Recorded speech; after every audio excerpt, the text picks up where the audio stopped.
Friends, we can all see that many white bloggers have millions of followers.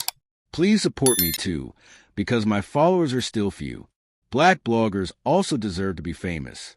Raised fist medium dark skin tone. My friends, let's unite and lift each other up. Please press subscribe button and like. Story of a mother's unyielding love. Ruth Carter's hands told the story of her life. Cracked, calloused, and scarred from decades of tireless work. She scrubbed floors, carried crates, and sewed through the night, all to put food on the table. Though not born into wealth, she was born with an inner strength that few possessed. She poured every ounce of that strength into raising 3 children she hadn't birthed. They were white children, adopted out of love, not charity. She gave them her name, clothed them with her hard-earned wages, and ensured they never felt the sting of abandonment that had once marked her own life. To Ruth, they were hers, in every sense of the word. But the world often repays kindness with cruelty. It began with whispers, hushed words Ruth wasn't meant to hear. Friends at their fancy universities would tell her children, "She's holding you back. She's just an old burden." At first, her kids laughed it off, but soon their laughter turned to impatience, and the way they looked at her changed. The crack in their relationship widened into a chasm one fateful Sunday afternoon. Ruth had prepared a feast, roast chicken, cornbread, and collard greens, the very foods that nourish your soul. As she set the table, humming softly, her eldest son, Ethan, folded his arms, his jaw set. "Why do we still let her stay here?" he muttered, his voice cold. "She's dead weight." The words hung in the air like a blade. Ruth's heart stopped. She looked from Ethan to Claire and then to David, searching for a flicker of defense in her eyes. There was none. One shifted uncomfortably. Another avoided her gaze, and her friends laughed, their cruel voices buzzing with approval. "She's still here, man. If that was me, I'd have put her out already," one said. In that moment, the children she had sacrificed everything for chose shame over love. They told her to pack her bags, their eyes devoid of the warmth she once knew. That evening, neighbors watched as Ruth shuffled down the driveway with a small bag and trembling hands. "Lord, look at her after all she's done for them," 2 women whispered. Kids these days, peer pressure's eating their souls. Ruth didn't stop. She couldn't. Tears blurred her vision, and a fire of humiliation burned in her chest, but she kept her head held high. She wouldn't let them see her broken. Clutched tightly in her pocket was her last lifeline. $1,000 in cash, every penny she left after a lifetime of giving. With that, she stepped into a world that had no place for her. Ruth didn't sleep that first night.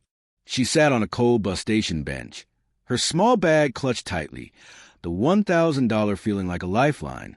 The air was thick with the smell of old rain and oil, and every stranger's indifferent glance reminded her of how invisible the poor become. By morning, her body ached. A nearby worker shook his head and whispered to a colleague, "Look at her, dressed neat, but nowhere to go. Must have been thrown out." The other man didn't even look up. "That's what happens when you outlive your usefulness," he said. The words were a fresh stab, but Ruth didn't flinch. She had learned to hold pain behind her eyes. For days, she walked. Her limp slowed her down, but never stopping her.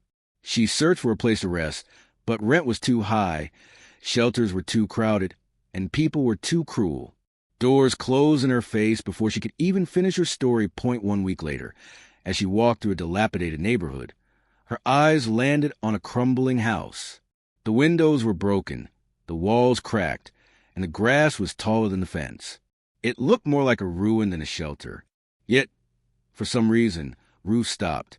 Something about the house called to her. The real estate agent barely looked up as she approached. "You sure you want this? It's not fit to live in. Needs tearing down," he said. Ruth didn't care. With shaking hands, she gave him her last dollar. When the papers were signed, she stood in front of the house. It leaned like an old man about to collapse. Rain leaked through the missing roof, and the smell of mold burned her nose. Still, it was hers.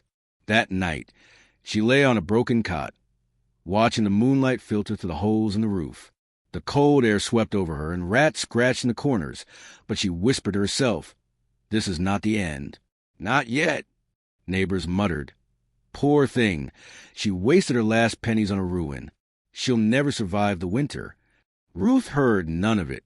She curled up, shivering, clutching her bag like armor. Nobody knew, not the neighbors, not her cruel children, that a secret was hidden within those rotting walls. The mornings were brutal. Cold drafts snaked through the crack walls, and rain turned the floor into a muddy mess. But Ruth rose each day, brushing the damp from her clothes. If I could raise 3 children with nothing, I can live with nothing and still rise again, she whispered to herself. She began to clean the house piece by piece. She pulled out rusted nails and swept away rotting boards. Her hands bled, her back screamed, but the work gave her purpose. One afternoon, while scrubbing at a stubborn stain on the floorboards, her broom hit something solid. The sound was hollow, metallic. She knelt, her fingers trembling as she pried at the warped wood. The board creaked and lifted. Beneath it was a small iron chest, its edges rusted, its lock corroded. Her heart pounded as she beat the lock until it cracked. Dust swirled as the lid creaked open. Inside, she found bundles of old documents, yellow papers, leather-bound folders. At the bottom, wrapped in cloth, glimmered a stack of gold coins. Her hands shook as she unfolded the papers, deeds, bonds, and certificates, all stamped and signed, each one where the summer mind could barely comprehend. And the coins, real gold, stacked in neat rolls, as if someone had hidden them in a rush, never to return. Ruth sank back against the wall, a sob rising in her throat.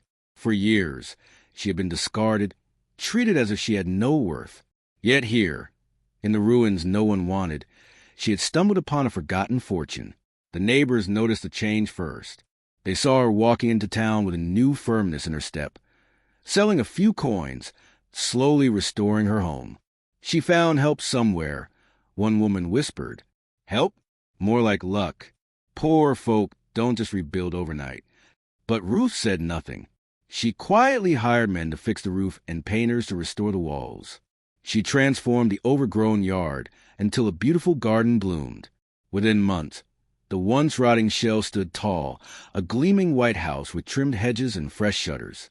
And Ruth herself walked with new dignity, her chin lifted, her eyes carrying a strength that silenced gossip. She didn't stop there. She set up a small foundation, funding shelters for widows and orphans. When people asked her how she did it, she simply smiled and said, "You never know what's hidden in broken places." What she didn't need to say, was that she now had over $100 million at her command. While Ruth was rising, her children's world was crumbling. Ethan, chasing wealth with arrogance, trusted the wrong people, and his business collapsed under fraud, leaving him buried in lawsuits. Claire's perfect marriage fractured when debt piled up and her husband walked out. David, the youngest, plunged into a reckless life of gambling and drinking, owing money to men who didn't forgive. By the time winter set in, the 3 of them were hollowed-out shadows of the proud children they once were. They had no roof to keep out the cold, no money for food, and no friends left to call. When desperation pressed, there was only one door they could think of. It was a Sunday evening when Ruth heard the hesitant knock.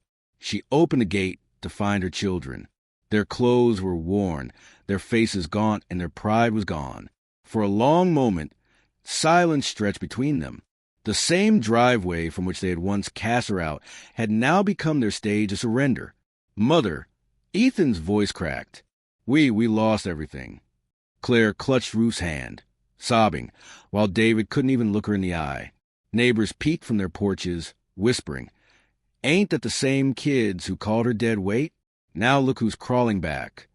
Ruth stood still, her heart torn between the pain of betrayal and the pull of motherhood. She remembered the sting of Ethan's words, the cold night she spent at the bus station, the laughter of their friends.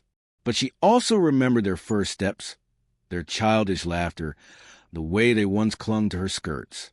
"You threw me away when I was at my weakest," she said, her voice trembling. "Yet here you are at yours." The children fell to their knees, begging for forgiveness, their tears wetting the porch she had rebuilt with her own resilience. Ruth sighed, a heavy sound filled with both pain and mercy. She reached down, lifting each of them with trembling arms. "I am still your mother," she whispered. And a mother does not turn away her own. She let them in, not to forget, but to remind them that true strength is not measured by what you own, but by what you endure. The same neighbors who once gossiped now told a different story. She rose from nothing, they said, and she took them back even after all they did. They had called her dead weight, but in the end, she carried more than all of them combined. That is the story of Ruth Carter, a woman cast out as dead weight who rose higher than anyone could have ever imagined.